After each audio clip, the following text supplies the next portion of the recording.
Dominique Sardet, vous présidez FIBRA, qui est la filière forêt-bois en Rhône-Alpes. Expliquez-nous quels sont les atouts de la forêt et du bois en Rhône-Alpes, le bois qui est aussi une matière première destinée à l'industrie. Quels sont les atouts, mais aussi quels sont les enjeux et les défis que doit relever la filière à ces différents échelons? Les atouts de la région en matière de filière bois, d'abord, on a une ressource qui est inexploitée. On a une très forte ressource en pays de montagne, mais difficile d'accès. Donc une exploitation très difficile, malheureusement. Sinon,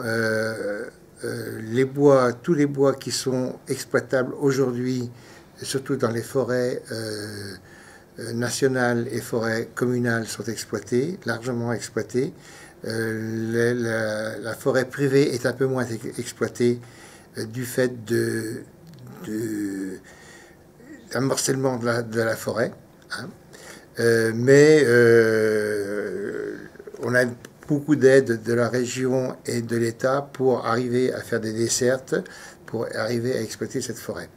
Alors il y a la question aussi des entreprises de travaux forestiers. Alors, pour l'exploitation. Les entreprises de travaux forestiers sont des entreprises qui aujourd'hui ont du mal à vivre de leur travail, d'où la difficulté de s'équiper en matériel type câble pour exploiter la forêt plus facilement. Parce qu'il ne faut pas penser, il a fait très longtemps qu'on n'exploite plus la forêt par hélicoptère. Donc ils ont beaucoup de difficultés. Alors FIBRA essaye de les organiser pour qu'ils puissent mieux vivre de leur métier. Ensuite, nous avons la scierie. On est dans un secteur où les scieries sont des petites entreprises.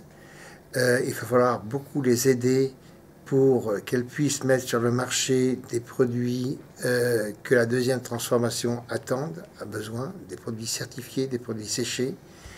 Et ces petites scieries n'ont pas les moyens aujourd'hui d'investir dans ce type de matériel. Donc sans aide, on ne pourra pas les...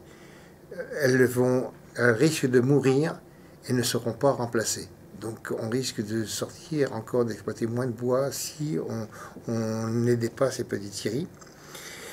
Vient ensuite la deuxième transformation, où c'est un secteur en pleine évolution, parce que nous sommes passés de 5% de maisons individuelles en bois à 17% en ce moment. Donc il y a une évolution importante. Mais il faut faire très attention parce que, d'une part, du fait de l'évolution de la construction et d'une stabilité de la ressource, nous sommes obligés d'importer plus de bois, aussi de la main-d'œuvre étrangère, et malheureusement de plus en plus des produits finis qui viennent de l'étranger. D'où un déséquilibre de la balance commerciale, d'une part, et d'autre part, des entreprises françaises qui seront mises en difficulté du fait d'une main-d'œuvre moins chère dans les pays de l'Est de l'Europe et des matières premières aussi moins chères. Alors, le bois énergie. Alors, le bois énergie, enfin, c'est une deuxième facette de la filière bois. Le bois énergie qui est fait avec les connexes de bois de scierie et les produits de forêt qui ne sont pas les éclaircies en forêt.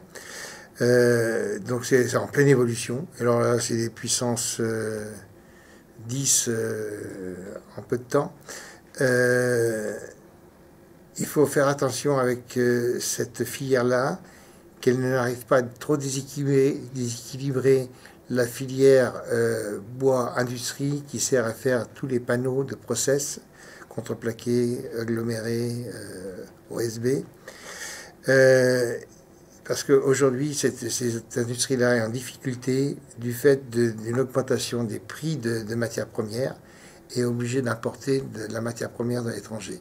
Donc c'est à il va falloir organiser cette filière bois-énergie pour qu'elle laisse de la place toujours au bois industrie, d'une part, et qu'on ne fasse pas plus de chaufferie que la production de bois-énergie qui se produit en France pour l'instant, pour éviter d'importer aussi du bois-énergie. Très bien. Je vous remercie. Merci.